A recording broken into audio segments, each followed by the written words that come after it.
এই যে আশিক চৌধুরী নামে একজন বলা হয় যে এন্টারপ্রেনিয়র তিনি, হ্যাঁ? তিনি এসেছেন বাংলাদেশে। তিনি কোন ক্ষমতা বলে, কোন সাহসে আমাদের গর্বের সেনাবাহিনীর পোশাক পরে তিনি এই প্যারাট্রুপিং করেন? এই প্রশ্ন তোলা খুব জরুরি। বিষয়টিকে হালকা করে দেখার কোনো সুযোগ নেই। কারণ এর মধ্য দিয়ে যে কেউ চাইলেই গিয়ে সেনাবাহিনীর পোশাক পরে প্যারাট্রুপিং করতে পারবে, সেনাবাহিনীর পোশাক পরে যেকোনো জায়গায় ঘুরতে পারবে। এটি কখনোই রাষ্ট্রীয় শিষ্টাচার এবং আমাদের যে সেনাবাহিনী তাদের কখনোই এ ধরনের কালচার কিন্তু ছিল না। এবং এর মধ্যে বিরাট বাণিজ্যিক একটি সম্পর্ক রয়েছে বলেও আমরা শুনতে পেরেছি। ফলে সামগ্রিকভাবে প্রত্যেক বছর বিজয় দিবসে আমরা জানি বাংলাদেশের প্রতিটি রাস্তায়, প্রতিটি মাঠে, উন্মুক্ত প্রান্তরে আমরা দেশের গান শুনি, জাতীয় পতাকা দেখতে পাই, রিকশার সামনে বাঁধা।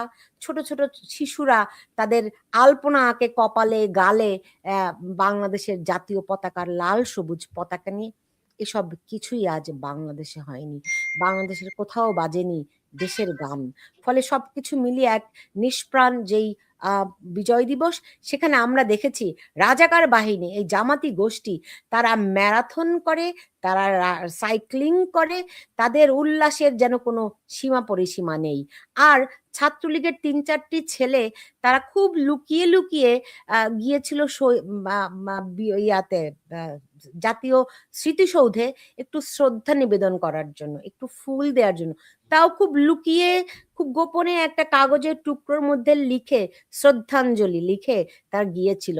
তাদেরকে পুলিশ আটক করে। এই হচ্ছে বাংলাদেশের আজকের চিত্র। ফলে এই রাজাকারের উল্লাস থামবে কবে? এই পুরনো শকুনেরা যে আমাদের জাতীয় পতাকাকে আবার খামচে ধরেছে, শুধু ধরেইনি, বলতে হবে ইতিহাসকে আবার উল্টো দিকে যাত্রা শুরু করেছে। অনেক মীমাংসিত বিষয় যেগুলোর মীমাংসা হয়ে গেছে, অযথা সেই সব বিষয়ে প্রশ্ন তুলে আমাদের বিজয়ের গৌরবকে তারা আবারও খাটো করতে চায়, প্রশ্নবিদ্ধ করতে চায়। যেমন ধরেন জেনারেল আ এ জিএম ওসমানী কেন ছিলেন না সেদিন আত্মসমর্পণের অনুষ্ঠানের স্থলে? অসংখ্য বই লেখা হয়েছে এর উপরে। আ আ তারা জানেও কিন্তু। জেনারেল ওসমানের আসার কথা ছিল কিন্তু তার বিলম্ব হয়েছে সেজন্য তিনি আসতে পারেননি। এবং এ কে খন্দকার তিনি মুক্তিযুদ্ধের উপ-অধিনায়ক ছিলেন। তাকে অনেক কষ্ট করে সিলেট থেকে সময় মতো গিয়ে হাজির হতে পারেন এ কে খন্দকার। আর জেনারেল ওসমানী তিনি আসতে পারেননি। খুব সহজ একটি বিষয়। অন্যদিকে পাকিস্তান বাহিনীর পক্ষ থেকে জানানো হয়েছিল যে তারা জেনেভা কনভেনশন অনুযায়ী তারা মুক্তি বাহিনীর হাতে আত্মসমর্পণ করতে চায় না। তারা অনিরাপদ বোধ করছে।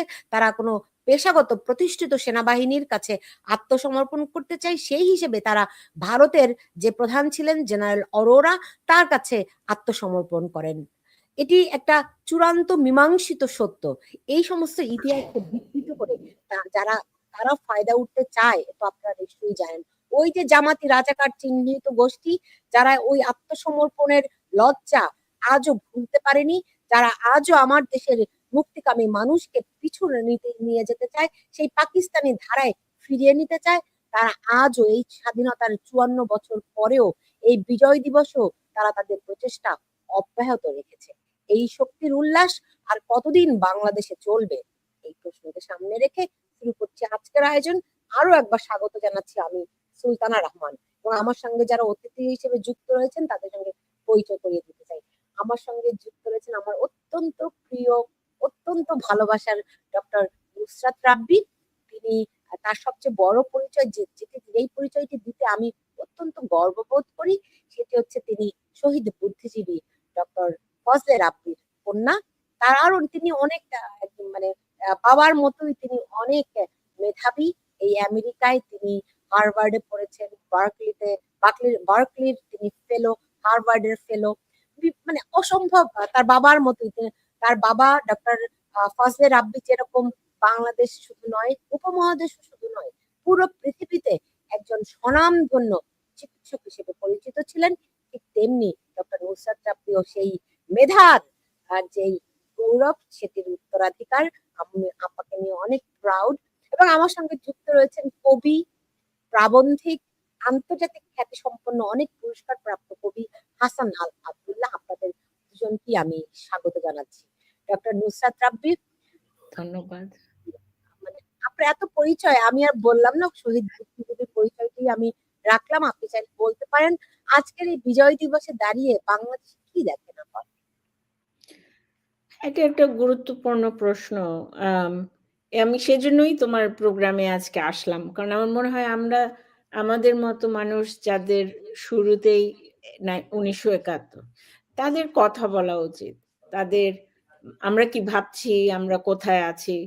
তো প্রথমেই শুরু করি তোমাকে ধন্যবাদ দিয়ে, তোমার এই প্রোগ্রাম এত সাকসেসফুল, কারণ এটাও দেখিয়ে দিচ্ছে যে মানুষের মধ্যে একটা অ্যাপিটাইট আছে ফর তুমি যে ধরনের প্রশ্ন করো, যে ধরনের প্রসঙ্গ নিয়ে আসো আমাদের বাংলাদেশের উপরে, আমরা কোথায় আছি, সকল সুশীল সমাজ এবং আমাদের প্রগতি হচ্ছে না, আমরা পিছিয়ে যাচ্ছি, এই ধরনের প্রোগ্রাম কিন্তু বেশি নাই এবং আরো হওয়া উচিত দেশে বিদেশে। এই এই বিজয় দিবসে তুমি তো জানো আমি দুটো বই লিখেছি, একটা হলো স্পিরিট অফ 1971 আর একটি ট্রান্সলেশন, আমি বীরঙ্গনা বলছি, ওটা ইংলিশে করেছি। এই দুইটা ইন্টারন্যাশনালি খুব অ্যাকসেপ্টেড, কারণ এটা ইংলিশ ল্যাঙ্গুয়েজে। আমার মেইন জিনিসটা হচ্ছে যে এই 71 কি হয়েছিল এটা প্রচার করা, আমাদের যে বেসিক ফাউন্ডেশনাল ভ্যালিউজ সুলতানা, সেটা হলো যে আমরা কনস্টিটিউশন যদি আমরা পড়ি, সেই শেখ সাহেবের সময়ের যে কনস্টিটিউশন, সেখানে men and women's equality, health care, education, religious non discrimination, এই স্তম্ভগুলো ছিল, এখনো আছে। এবং ওইটার সাথে আজকের যে চেহারা সেটার কোনো মিল নাই, টু বি অনেস্ট। কিন্তু আমার মনে হয় যে 71-এর সেই স্পিরিটটা তোমার আমার এবং সবার মধ্যে, ইউনিভার্সিটির যারা আছে তাদের মধ্যে, মানে এটা একটু নিচে চলে গেছে, একটা আগুনের মতো, কিন্তু ওখানেই কিন্তু আমাদের শুরু, যে আমরা এই যে রিলিজিয়াস, তারপরে ভায়োলেন্স যেগুলো পাকিস্তানে ছিল আনফর্চুনেটলি, তো সেখানে আমাদের ফোরফাদার্সরা কিন্তু চেয়েছিল একটা ভিন্ন দেশ, পিস লাভিং, শান্তিপূর্ণ, যেখানে সবাই তার এডুকেশন, হেলথ কেয়ার, তারপরে অপরচুনিটি এগুলো থাকবে। তো আমরা সেখানে কিছুটা এসেছি কিন্তু কিছুটা আসেনি। এবং সবচেয়ে মারাত্মক যে জিনিসটা এখন হচ্ছে সেটা হলো যে আমাদের কালচারাল একটা মানে ইনফ্লুয়েন্স মিসিং, যেটা আমি জানি যে ইন্টেলেকচুয়ালদের মারার থেকে শুরু, কিন্তু এখন যেটা কালচারালি, যেটা বলো বলিউড বলো, মিডল ইস্ট বলো, ওইখানকার যে কালচার আমরা ইম্পোর্ট করতে আরম্ভ করি, তারপর মাদ্রাসা নিয়েই আসতে হয়। তো ওখানে হয়েছে কি যে এই প্রোগ্রেসিভ যে ভ্যালিউস গুলা দিয়ে শুরু করলো, ওইগুলা কিন্তু আমরা প্রিজার্ভ করতে পারিনি, সেজন্য এই কালচারটা খুব স্ট্রং হয়ে আসছে। এবং এই কালচারটার সাথে কিন্তু মডার্ন ভ্যালিউস যায় না। এই যে স্টুডেন্টরা টেকনোলজির দিকে যাবে বা আর্টিফিশিয়াল ইন্টেলিজেন্স পড়বে, এই যে মেয়েরা আমাদের সোসাইটিতে প্রত্যেকটা লেভেলে কিন্তু চলে আসছে, ফ্রম টপ টু বটম, এটা কিন্তু অন্যান্য মুসলিম কান্ট্রিজে নাই। এবং এটা হয়েছে কারণ আমাদের বিগিনিংটাই ছিল ভেরি ডিফারেন্ট। তো এইটার সাথে যে এই যে ব্যাকক্ল্যাশ যেটা হচ্ছে, যেটা জামাতের কথা বললো, ওটা কিন্তু জাস্ট একটা পার্টি, আরো আছে। তো ওইটার সাথে আমাদের প্রোগ্রেসিভ ইনস্টিটিউশন গুলা পিছিয়ে পড়েছে অনেক অনেক দিন ধরে, এটা শুধু 24 থেকে 25, অনেক দিন ধরে। হ্যাঁ, আমাদের সাথে রয়েছেন কবি, এই ধরনের মানে মানুষ, সংস্কৃত, কলা, দর্শন, তারপরে সায়েন্স, টেকনোলজি, যেখানে মানে যে ফোরামগুলোর দরকার ছিল সেগুলোর মধ্যে অনেক, কিন্তু এগিয়ে গিয়েছে কারা, সেটা হচ্ছে মাদ্রাসার অ্যাওয়ারনেস, জামাতের যে জিনিসটা। আমাদের একটাই মেইন, মানে এই যে 2013-এ আমাদের বিচারটা হলো কেন, যেখানে আমি রাজসাক্ষী ছিলাম, তোমাকে বলেছি অনেকবার, এই ইন্টেলেকচুয়াল কিলিং এর যে বিচারটা হলো, এটা কিন্তু সেই শাহবাগ থেকেই শুরু। আমাদের যে মেইন অস্ত্র সেটা হচ্ছে স্টুডেন্টদের উপর তো সব দিলে হবে না, গভর্নমেন্টের উপরেও সব দিলে হবে না, আমাদের মিডিয়াকে স্ট্রং করতে হবে, যেটা তুমি করছো, আমাদের লিগাল ইনস্টিটিউশন গুলো স্ট্রং করতে হবে, আমাদের পুলিশ, আর্মি, এদেরকে স্ট্রং করতে হবে, আমাদের এই যে এই সাধারণ মানুষের চেতনা, সাধারণ মানুষের হিস্ট্রি পড়া, কনস্টিটিউশন, এগুলো অনেক কাজ আছে। অ্যাকচুয়ালি স্বাধীনতার কাজটা শুরুই 16th December 1971-এ শুধু শেষ হয়নি, ওখানে শুরু। এবং ওই কাজগুলো আমরা পারিনি because of political instability, financial crisis, একটার পর একটা। কিন্তু এই আরেকটা যে কাউন্টার, যেটার কথা আমরা বললাম, জামাত এটসেট্রা, তাদের কিন্তু স্টেডি ফান্ডিং, তারা কিন্তু আস্তে আস্তে এগিয়ে গেছে। তা আমি ওদের এগেনস্টে যেটা আর আরেকটা যেটা তুমি বললা, খুব ইম্পর্টেন্ট একটা কথা, ওরা কিন্তু চেঞ্জ হয়নি 71 থেকে, ওরা তখনও ছিল জঙ্গি। এবং ওদের একটা সলিউশন হলো, তোমার সাথে আমার না মিলে আমি তোমাকে জানেই মেরে ফেলবো। That is a fundamental problem, right? ওরা এখনো জানে মারবে। একটা সিভিল সোসাইটিতে ডিফারেন্স অফ ওপিনিয়ন্স থাকতেই পারবে, এটার ডেফিনিশন হলো democracy and piece and stability. ওইখান থেকে যদি আমরা ধসে যাই, যেটা আমার মনে হয় ওরা চাচ্ছে, আমার মনে হয় না ওরা সাকসেসফুল হবে, কিন্তু ওইখান থেকে যদি আমরা ধসে যাই তাহলে কিন্তু আমাদের সব যাবে। ইকোনমিক ডেভেলপমেন্ট যেটা প্রোগ্রেস হয়েছে, এডুকেশনের যে প্রোগ্রেস হয়েছে, সেটা চলে যাবে ইফ উই এমব্রেস ভায়োলেন্স, ওই যে আইসিসের মতো। It's not the right path for Bangladesh, it is not the right path for any country. কিন্তু আমাদের দেশের ফাউন্ডেশনই ছিল প্রোগ্রেসিভ কান্ট্রি। তো ওখানেই থামি আজকে এখন। একদমই ঠিকই বলেছেন যে আমরা একটা একদম মানে 1000 বছরের ইতিহাসের দিক তাকালেই আমরা দেখি আমরা কতটা প্রোগ্রেসিভ, কতটা প্রগতিশীল, কতটা আধুনিক মনন মানসিকতায়। কিন্তু বারবারই এই যে একটা পিছু টান, ব্যাক ফ্লো আমাদেরকে টেনে ধরার চেষ্টা করে। যতখানি আমাদের আগানোর কথা থাকে আমরা অতটা আগাতে পারি না, সবসময় ইন্টারাপশন হয়ে যায়। যেমন এমন একটি হয়েছে। হাসান আল আব্দুল্লাহ, আপনি কেমন দেখছেন এবারের বিজয় দিবস? অশেষ ধন্যবাদ সুলতানা আপা। নুসরাত রাব্বি, আপনি আমার সাথে আছেন, আমি ধন্য মনে করছি নিজেকে। প্রথমেই 30 লক্ষ, অ্যাকচুয়ালি 40 লক্ষ শহীদ, আমি কেন বলছি সেটাও আমি ব্যাখ্যা করব। 2 লক্ষ মা বোন এবং আমার বাবাও কিন্তু 71-এর শহীদ, তাকে স্মরণ করে আজকে এই বিজয় দিবসে সবাইকে শুভেচ্ছা জানিয়ে, আপনার যে শিরোনাম আপনি দিয়েছেন, নিষ্প্রাণ বিজয় দিবসে রাজাকারের উল্লাস। বিজয় দিবস নিষ্প্রাণ তাদের জন্য যাদের পিতারা হাঁটু গেড়ে সেদিন ক্ষমা ভিক্ষা চেয়েছিল। এবং আপনি একটা কথা তুলেছেন, বাঙালিদের কাছে কিন্তু তারা সেই পরাজয়টা মানতে রাজি হয়নি বিধায় ওই ব্যবস্থাটি করা হয়েছিল। এবং তখন কমিউনিকেশনের প্রবলেম ছিল, আমাদের সর্বাধিনায়ক আসতে পারেননি, সেটাও। কিন্তু ওরা কোনো অবস্থাতেই বাঙালিদের কাছে তাদের একটি প্রভিন্সের কাছে পরাজয় বরণ করতে চায়নি। এই পরাজয় বরণের গ্লানি কিন্তু তারা বয়ে বেড়াচ্ছে। দেখুন, আলবদর কিন্তু তখনই বলেছিল যে পাকিস্তানিরা আত্মসমর্পণ করেছে, আমরা আত্মসমর্পণ করব না, আমরা ফিরে আসব। এবং তারা কিন্তু সেইভাবে ফিরে এসেছে। তারা সেইভাবে আজকে দেশটা দখল করেছে, সম্পূর্ণভাবে দখল করেছে। একটি দেশ, যে দেশটির স্বাধীনতা তারা একেবারে চায়নি, 40 লক্ষ হত্যা করেছে।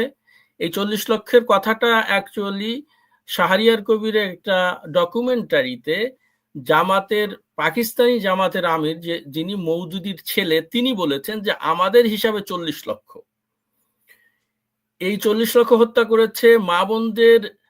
যে শুধু তো তারা মা বোনদের সম্ভ্রমহানি করেনি, কিছুদিন আগে শেখ হাসিনা একটা দিয়েছেন, পোস্টে বলেছেন, এটা আমার জানা ছিল না, যে ওই রাতে 25 তারিখ রাতে শুধুমাত্র রোকেয়া হল থেকে 200 মেয়েকে ধরে নিয়ে গিয়েছিল।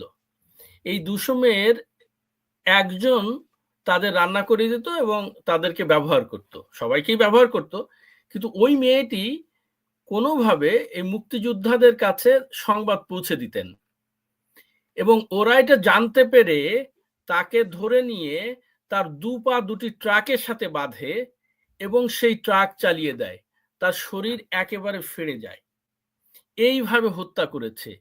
এবং এরা তো নৃশংস, বর্বর। শামসুর রহমান বলেছেন না যে একখানা রুটিও তোরা পাবি না, মানে অভিশাপ দিচ্ছি তার কবিতায় যেভাবে বলেছেন।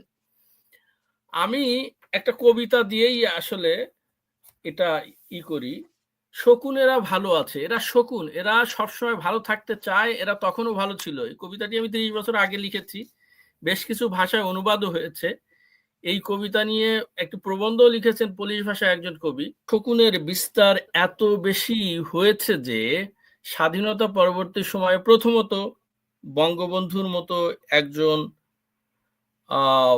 নেতা, যিনি বিশ্ব নেতা এবং মানবতাবাদী নেতা, যিনি বলেছিলেন যে যাদের সরাসরি হত্যার রেকর্ড নেই তাদের তিনি ক্ষমা করেছিলেন। এই ক্ষমার নিদর্শন নিয়ে, এই ক্ষমার সুযোগ নিয়ে তারা কিন্তু ঝাড়ে গোষ্ঠীতে ৭১-এ এত মানুষ মারা যায়নি। এরা বলছে ৭১-কে বাড়িয়ে বলা হচ্ছে, তাতে তাদের সুবিধা আছে।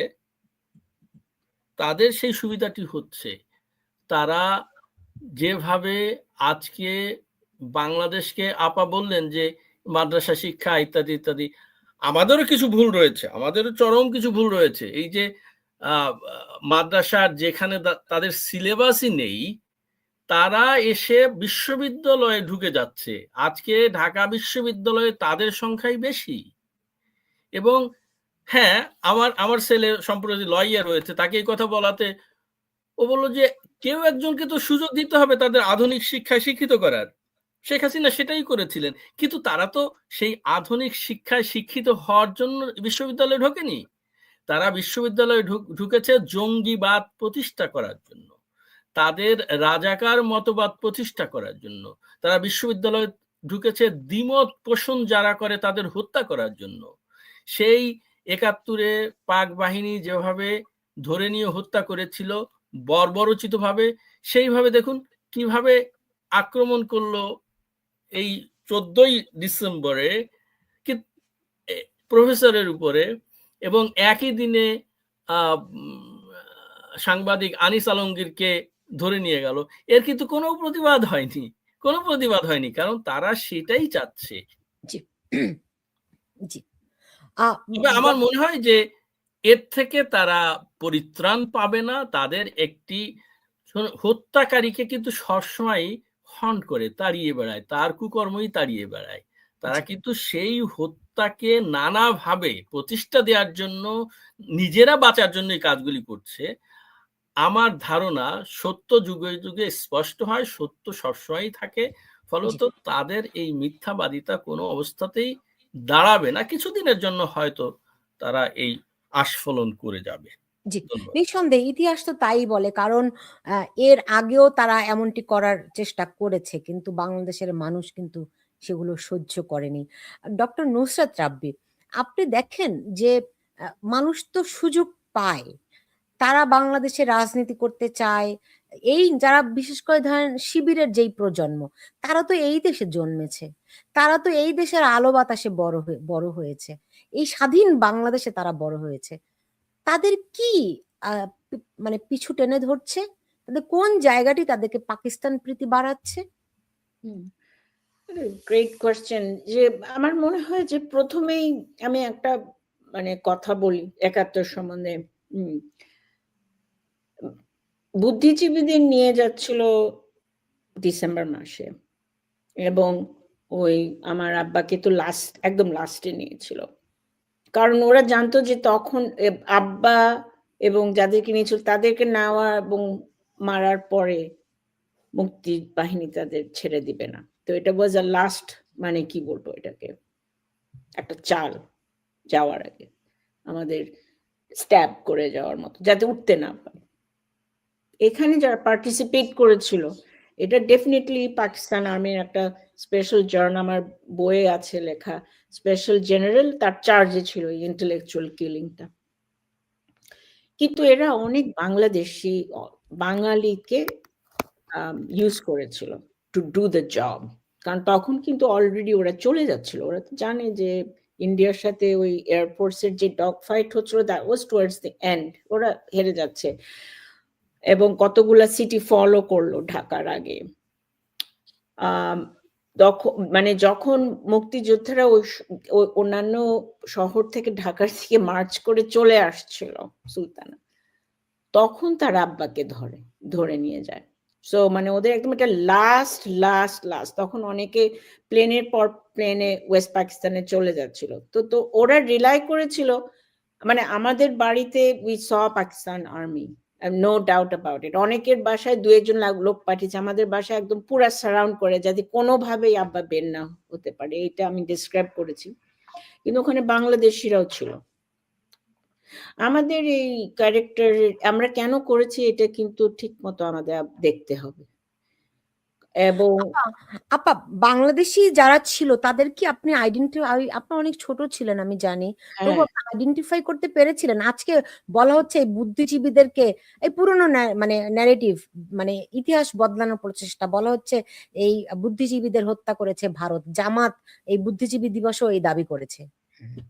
না ওগুলো তো ওই হোলোকস্টের সময় এখনো করে, হোলোকস্ট ডিনায়ার্স, তারপরে এই এক ধরনের লোক সোসাইটিতে থাকে, ওরা সবসময় হয় মিনিমাইজ করবে, না হলে বলবে হয় নাই, তারপর বলবে হয় অ্যাকচুয়ালি জুইশরাই করেছে, এরকম মানে ক্রেজি থটস যেগুলো। হ্যাঁ, যারা আমি আইডেন্টিফাই করতে পারিনি, কিন্তু আমার আম্মা পরে অ্যাকচুয়ালি ওই ডিসেম্বরের শেষের দিকে এবং জানুয়ারি মাসেই পূর্ব দেশে কিন্তু প্রকাশিত হয় তাদের ছবি, এবং তারা কারা, সবাই না কিন্তু যারা মেইন বাঙালিদের মধ্যে যারা অর্কেস্ট্রেশন, আমার কাছে ওয়েস্ট পাকিস্তানের যে অফিসারের ছিল তাদের রাও ফরমান আলী। রাও ফরমান আলী ছিল, তারপরে আরেকজন ছিল কর্নেল হেজাজি, আর চৌধুরী মঈনুদ্দিন আর আশরাফুজ্জামান খানের নাম তো বের হয়ে আসছে আমাদের আইসিটি ট্রায়ালে, এবং তখনই পূর্ব দেশ এখানে একজন কর্মরত ছিলেন জার্নালিস্ট, এবং সব ইনফরমেশন নিচ্ছিলেন। তো ওরা ভাই যেটা বললেন, তখন আলবদর কিন্তু হয় তোমার, আলবদর কিন্তু জামাত, নট জামাত, আলবদর কিন্তু ইউনিভার্সিটি স্টুডেন্টসদের রিক্রুট করে তখন, যারা জঙ্গি ছিল তারাও ইউনিভার্সিটিতে ঢুকতো, বাট দে হ্যাড, এবং তারা ভালো মডারেট স্টুডেন্টস ছিল, কিন্তু তাদের মেইন ছিল যে ওরা যেসব বাঙালি এই নতুন দেশের পক্ষে ছিল তাদেরকে অধর্মই মনে করতো, নট রিলিজিয়াস, বুঝেছো? কাফের মনে করতো। কাফের, দ্যাটস দ্য রাইট ওয়ার্ড, কাফের। এবং ওই মেনটা আমি কেন বলছি, এক আমাদের মনে রাখতে হবে, এবং দুই এটাকে একটু নতুন তার প্রতি যে ব্যবহার করা হয়েছে তার প্রতিশোধ নিচ্ছেন। হ্যাঁ, শেখ হাসিনা তার প্রতি যে ব্যবহার করেছে সেটাকেও আমি সমর্থন করছি না কোনো অবস্থাতে, কিন্তু এই প্রতিশোধ নিতে গিয়ে উনি যে 6 কোটি মানুষকে ইলেকশনের বাইরে রাখছেন, এটা কি আসলে কোনো রকম কোনো সুফল বয়ে আনবে কিনা আমার জানা নেই। কারণ এই ইলেকশন যদি হয়, এই 6 কোটি লোক কিন্তু বসে থাকবে না। আমার বাড়ি ভেঙে দিলে, আমার আত্মীয় স্বজনের সবার বাড়ি ভেঙে দিলে আমি কিন্তু গেরিলা যুদ্ধে নেমে যাব, এবং আমি বুঝছি যে আমার দেশটা এখন দখল হয়ে গেছে, এর থেকে বেরিয়ে আসতে হলে আমার আর একটা যুদ্ধ করতে হবে। অতএব ইউনূস কিন্তু দেশটাকে একটা গৃহযুদ্ধের দিকে ঠেলে দিচ্ছেন। এবং এই যে আসিফ যেটা বলেছেন যে তাদের কাছে অস্ত্র ছিল, তাদের কাছে এখনো অস্ত্র আছে, তারা যুদ্ধ করতে প্রস্তুত, তারা প্রস্তুত, আর অন্যরা সব ঘুমিয়ে থাকবে, এটা তো হতে পারে না। তাদের কাছে দেখুন, মুক্তিযুদ্ধটা, আমি মুক্তিযুদ্ধের সময় আমার বয়স 3.5 বছর ছিল, কিন্তু মুক্তিযুদ্ধটা কিভাবে হয়েছে, এই অস্ত্রগুলি কিন্তু মাটি ফুঁড়ে বেরিয়ে আসছে, আমাদের কাছে বাঁশের লাঠি ছিল। হ্যাঁ, অস্ত্র কিন্তু আমরা পেয়ে গেছি। সেরকম কোনো যুদ্ধ হলে কিন্তু অস্ত্র এসে যাবে সবার হাতেই, কিন্তু সুলতান তোমার অনুষ্ঠানে এটা ভায়োলেন্স ইনসাইট করা ঠিক না। না, আমি সেটা করছি না। আমি বলছি যে কিভাবে বেরোবে, I have to, মানে I have to put my foot down, কারণ আমাদের we should be going towards peace, এবং হ্যাঁ we can disagree, এই party why are they not on the ballot, এটা একটা legitimate question। না, আমি বলার চেষ্টা করছি, আমি যুদ্ধটা আমিও চাচ্ছি না, আমি বলার চেষ্টা করছি যে যখন একটা কমিউনিটির half of the people are taken out of this voting process, then that half will come back somehow, এবং সেই কামব্যাকটা ভালো না হওয়ার সম্ভাবনাই বেশি, যেহেতু এখন মারদাঙ্গা প্রসেসে তাদের দমন করার চেষ্টা করা হচ্ছে। জি, ডক্টর নুসরাত, আমিও চাই না। what is your alternative? তারা যে ব্যালটে নাই, so what it should be and how can be in the ballot? এখন কথা হলো যে ওই আমাদের লিগ্যাল ইনস্টিটিউশন কিন্তু weak, this is the problem. এখন কথা হলো যে যে করাপশনের চার্জে সেই পার্টির বড় বড় নেতার এগেনস্টে আনা হয়েছিল, সেটার আমি কোনো ক্লিয়ার কোনো বিচার দেখি না। তো ওইখানে যদি মানুষের আস্থা থাকতো যে কোর্টে এই এক্স ওয়াই জি আছে, তার বিচার whether we agreed with the outcome or not, ধরো সবাইকে ছেড়েই দিল কোর্ট, বা সবাইকে এই চিরজীবনের কারণে হোয়াট এভার ইট ইজ, ওই প্রসেসটা কিন্তু হয় নাই। আমরা কিন্তু প্রসেস স্কিপ করে চলে যেতে চাই। ওইটার জন্য অনেক রাগ আছে against that party. Is that enough to keep the party out? এখন আমি তোমাকে বলি, অনেক লজিস্টিক্যাল প্রবলেম আছে। আমি যদি তারা যদি এই স্টুডেন্টদের, উনি তো বলেছেন আমি স্টুডেন্টদের কথা সব শুনবেন, ডক্টর ইউনূসের কথা বলছি, এখন ওই পার্টিকে যদি অ্যাড করা হয় ব্যালটে, কারা আসবে? Who is going to decide K corrupt ছিল, কে নাই, কে রান করবে, কে রান করবে? অনেক প্রবলেম। তো ইন দ্য মোমেন্ট আমি ভাবছি, ইজ ইট ওকে যে ফর দ্য টাইম বিং তারা আসলো না? I really don't think. আমি কিন্তু 2002 বা এরকমে বলেছিলাম, সবাই বলছিল জামাতকে ব্যান করার কথা। এই RCA একটা টেলিভিশন স্টুডিও ছিল, আমি জানি না এখন আছে কিনা, তা আমাকে জিজ্ঞেস করছিল জামাতকে ব্যান করার সম্বন্ধে আপনি কি মনে করেন। আমি বলছি যে no, it shouldn't be ban. বলে হ্যাঁ আপনি কিভাবে এটা বলতেছেন? আমি বলছি আমি এই বলে, banning does not work, banning does not work, we have to educate people. মানুষের একটা অপশন দরকার। হ্যাঁ, সো আমাদের বাংলাদেশে ফর মেনি ডেকেডস দুইটা পার্টি সিস্টেম হয়ে গেছে সুলতানা। It's not about 3, 4, 5, দুইটা পার্টি। তা এখন it's going to একটা পার্টি যেহেতু রান করছে, it feels like one-legged stool। কিন্তু আমি একটা ক্লিয়ার ওয়ে পাচ্ছি না how that will, we can invite the other party back into the ballot, but after having the accountability for all the corruption charges. Yeah, I'm not a legal scholar, Sultana, কিন্তু এই জিনিসগুলোর process থাকলে then we wouldn't be in this situation যে একটা party অনেক মানুষই perceive করছে এত ভুল করেছে, they are not going to allow। But আমার ফিলিং হচ্ছে যে এই ইলেকশনে যদিও এটা মেবি 1.5 পার্টিজ রানিং, আলটিমেটলি আমার মনে হয় আওয়ামী লীগ উইল রিটার্ন, কারণ it is a major party, it's a foundational party, এবং ওদের একটা ওয়ে থাকতে হবে to return, but after answering to some of the accountability of corruption and other crimes. জি, সেটা কার কাছে অ্যাকাউন্টেবল হবে? এটা তো অ্যাকাউন্টেবল মানুষ ঠিক করবে। মানুষ ভোটের মধ্য দিয়ে তাদেরকে খারিজ করে দিতে পারে, ভোটের মধ্য দিয়ে মানুষ একসেপ্ট করে নিতে পারে, তাই না? এখানে তো তাদেরকে তো সেই অপশনটুকুই তারা দিচ্ছে না। রাইট, হ্যাঁ, এটা একটা বিরাট জিনিস। এখন যেই আসুক, লেটস সে বিএনপি আসলো, এখানে এই বিএনপি কে এই প্রবলেমটা ফেস করতে হবে যেই আসুক না কেন, because they will have to go। আমার মনে হচ্ছে যে ইউনূস যেটা চাচ্ছেন, তিনি জামাতকে ক্ষমতায় আনতে চাচ্ছেন, যেটা এখন পুরো সোসাইটিতে যে ভাইবটা উঠে আসছে, তিনি জামাতকে ক্ষমতায় এনে তিনি নানাভাবে টিকে থাকতে চান, বা এই ছাত্রদের যে অন্যায় অবিচার, ছাত্ররাও তো অন্যায় অবিচার করছে, প্রচন্ড ভাবে করছে, এবং তারাও চাঁদা তুলছে ইত্যাদি ইত্যাদি, এদের বিচার না হোক। আমি আসলে এখান থেকে আজকে যেহেতু বিজয় দিবস, একটু পজিটিভ দিকে যাই, যে আসলে প্রায় শেষের দিকে বাংলাদেশ স্বাধীন হওয়ার জন্য কিন্তু আজকে আমরা সারা পৃথিবীতে ছড়িয়ে যেতে পেরেছি। এই পতাকাটি নিয়ে আমি যখন এবছরই আমি 8টা দেশে গিয়েছি আন্তর্জাতিক কবিতা উৎসবে, বাংলাদেশের পতাকাকে বহন করে। এই 30 লক্ষ শহীদ না হলে, বা বাংলাদেশ স্বাধীন না হলে, জয় বাংলা বলে আজকে জয় বাংলা বলার জন্য যে মানুষকে হাজতে নিয়ে যাওয়া হচ্ছে, একটি 14 বছরের ছেলেকেও বাদ দেওয়া হচ্ছে না, 7 বছরের ছেলেকেও বাদ দেওয়া হচ্ছে না, এই জয় বাংলা বলেই কিন্তু দেশ স্বাধীন হয়েছিল। এই বঙ্গবন্ধুর নেতৃত্বেই দেশ স্বাধীন হয়েছিল, যার ভাস্কর্য ভাঙা হচ্ছে, যার নাম উচ্চারণ করা হচ্ছে না। এই পতাকাটা নিয়ে যখন পৃথিবীর দেশে দেশে যাই, তখন কিন্তু আমার বুকটা ফুলে ওঠে। হ্যাঁ, আজকে পৃথিবীর আমার ধারণা সব দেশেই বাঙালিরা আছেন, সব দেশেই বাংলা ভাষা উচ্চারিত হচ্ছে। আমি যে পত্রিকাটি 27 বছর ধরে করি, এবং আজকেই তার একটা পুরস্কার আছে, আমরা 13তম পুরস্কার দেবো, প্রতি 2 বছর পর একটা আন্তর্জাতিক পুরস্কার দিই। আমরা $1000 দিই এবং একটা ক্রেজ দিই। এই এই বর্তমান সংখ্যায় 21 দেশের কবিতা ছেপেছি। অন্তত শব্দগুচ্ছ এই নামটা এই 21 দেশে পৌঁছাচ্ছে। এটিও সম্ভব হতো না। আজকে এই যে বাংলায় আমি নামটা লিখছি এই ইন্টারনেটে, এটিও সম্ভব হতো না।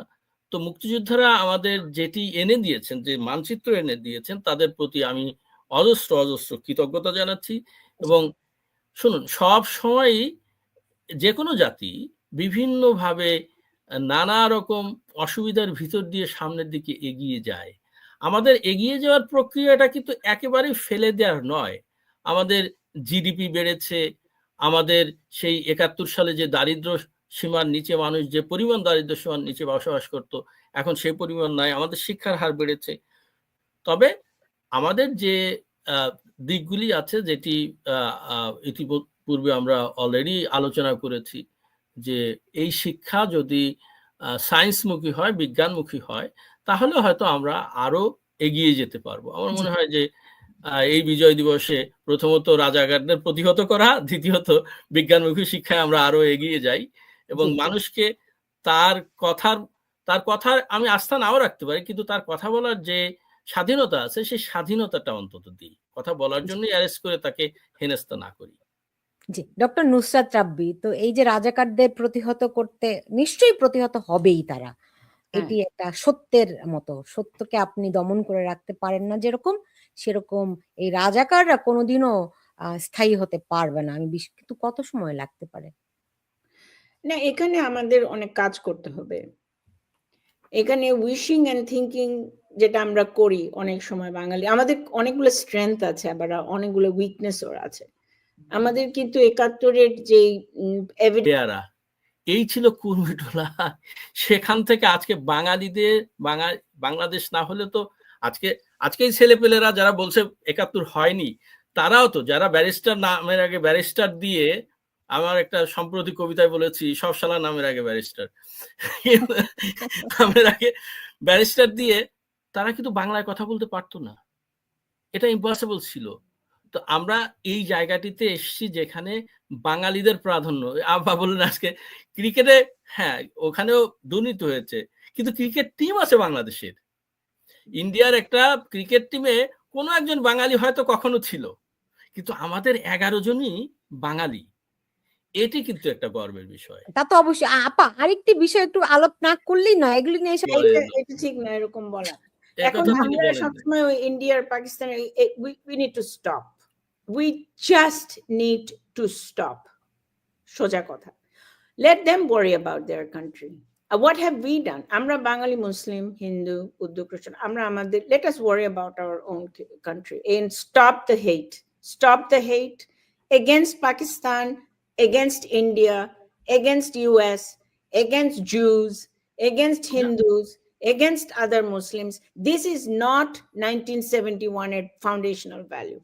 Learn how to respect each other and ourselves first. এটা আমি বলবো, is my last comment. প্রথমত নরেন্দ্র মোদী কথা বলেননি, তিনি তাদের বিজয়ের কথা বলেছেন, তারা যে যুদ্ধে অংশগ্রহণ করেছিল তাদের বিজয়ের কথা বলেছেন। সেকেন্ডলি, আমি মনে করি, যে জন্য পৃথিবীর অনেক দেশেই কবিরা আমাকে পছন্দ করে, আমি মনে করি সব দেশই আমার দেশ, সব মানুষই আমার মানুষ।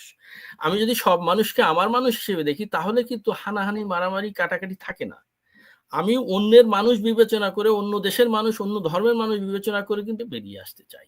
জি, আমি শেষ করব। নুসরাত রাব্বির কানেকশনটা বন্ধ হয়ে গেছে। জনাব হাসান আল আব্দুল্লাহ, আপনাকে অনেক ধন্যবাদ জানাচ্ছি আমার সঙ্গে আজকে যুক্ত হওয়ার জন্য, এবং নুসরাত রাব্বিকে অনেক ধন্যবাদ জানাচ্ছি আমাদের সঙ্গে। একটা কবিতা দিয়ে শেষ করতে চাই। আচ্ছা, আমি তাহলে শেষ করে দেই, দর্শকদের কাছ থেকে বিদায়টা নিয়ে আপনি কবিতাটা বলুন। হ্যাঁ, প্রিয় দর্শক, আপনারা যারা এতক্ষণ আমাদের সঙ্গে ছিলেন, আপনাদের প্রতি অনেক অনেক ধন্যবাদ। এবং আলোচনা থেকে বুঝতে পারলেন, দেখুন, ঘৃণা কোনো সমাধান নয়, ভালোবাসার মধ্য দিয়েই সবকিছু অর্জন করতে হয়। আর দেশপ্রেম হচ্ছে পৃথিবীর সেরা প্রেম, শ্রেষ্ঠ প্রেম। দেশকে ভালোবাসলে আর কোনো কিছু দিয়ে সেই দেশ, সেই জাতিকে আটকানো যায় না। ফলে আমরা আমাদের যেই যে ফাউন্ডেশনের কথা নুসরাত রাব্বি বারবার করে বলেছেন, 1971 যেই আদর্শের উপর, যে 4 মূল স্তম্ভের উপর ভিত্তি করে আমরা স্বাধীন জাতি হিসেবে বাংলাদেশ পৃথিবীর বুকে মাথা উঁচু করে দাঁড়িয়েছি, জানান দিতে পেরেছিলাম লাল সবুজের ওই পতাকাটি আমার চিহ্ন, আমার অস্তিত্ব, আমার পরিচয়।